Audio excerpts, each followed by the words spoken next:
Hello, my dear friends of Symphonic Brass Music, and welcome to the last of these three You Should Know Your Stuff videos.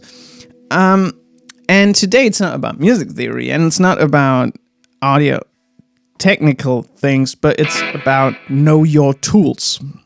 And there's something important as well. Know your tools. Know every mic you have. Know every preamp you have. Know every instrument you have. And know as many instruments as your client have. If you're running a commercial studio, know everything. Know what is the difference of a Marshall to a Norwich amp. What's the difference from a Gehlen-Kruger bass amp to an Ampeg bass amp. Know what a wooden snare makes different to a brass snare, to whatever. Know all that. And know all your mics, and know all your preamps, and know all your outboard gear, know all your plugins, and know everything. Get all this in your head. It's really funny to get all this stuff in your head. Sort of a challenge. I started sort of making like these vocabulary cards for myself when I'm mixing. It's like, what compression is that on that channel? Because I forget, and I'm lazy, and I forget what is on what channel, and I just listen to the vocals, and I'm like, which compressor did I put on there?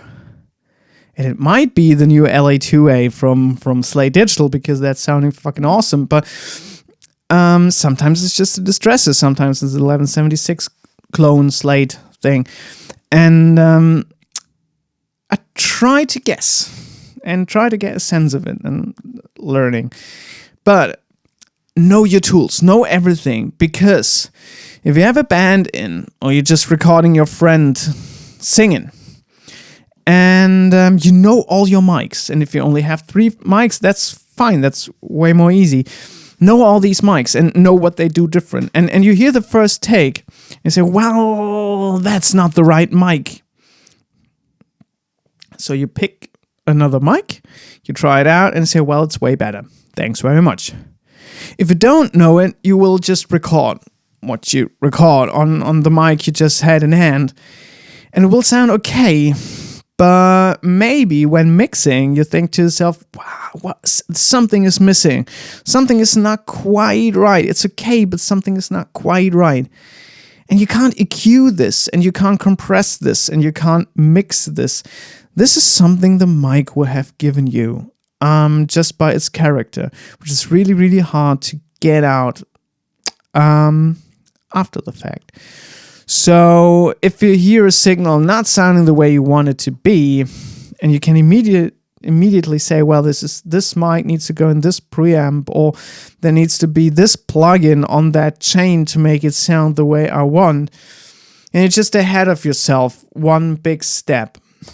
The important thing on this part is that you are able to imagine the final product and where it needs to be, which is a bit hard if you're working with other musicians, because you have to get their vision and to understand their vision properly. This is why I always let the band come in after soundcheck, and I record one piece they did, one chorus or whatever, and I said, this is 90% of the mix. Are you fine with that?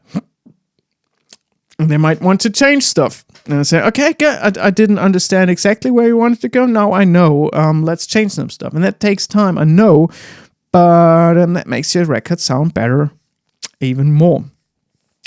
I know, talking about mics and preamps, there are solutions out there like the Slate ML1 mic, and is it Universal Audio with this different preamp modeling things? I guess it's Universal Audio. Yes, this is sort of a chance, but I don't like buying into this modeling thing. I know I use it a ton, but yeah, mixing is different. No, I don't know. It just, I don't like them. But anyway, if you could pick the right mic there, and your singer is excited while singing, this is even greater, more great. That's the word.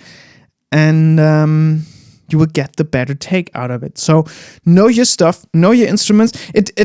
Regarding instruments, exactly the same. If you're writing yourself and you just can pick this one synth, this one drum computer, this one drum sample, if you're doing beats, and you're just like, oh, I know what kick drum I know, and you what I need, and you can specifically go to this folder, pick one sample and put it in your session right away. This saves you a ton of time and keeps your creativity going. It might not be the final sample, but it will make you be faster, more creative, and make the better music at the very end.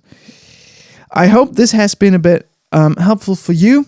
If you like this kind of videos, hit that subscribe button, leave a like, leave a comment if you have any questions, and I'll see you in the next video. Thanks very much for watching, and bye.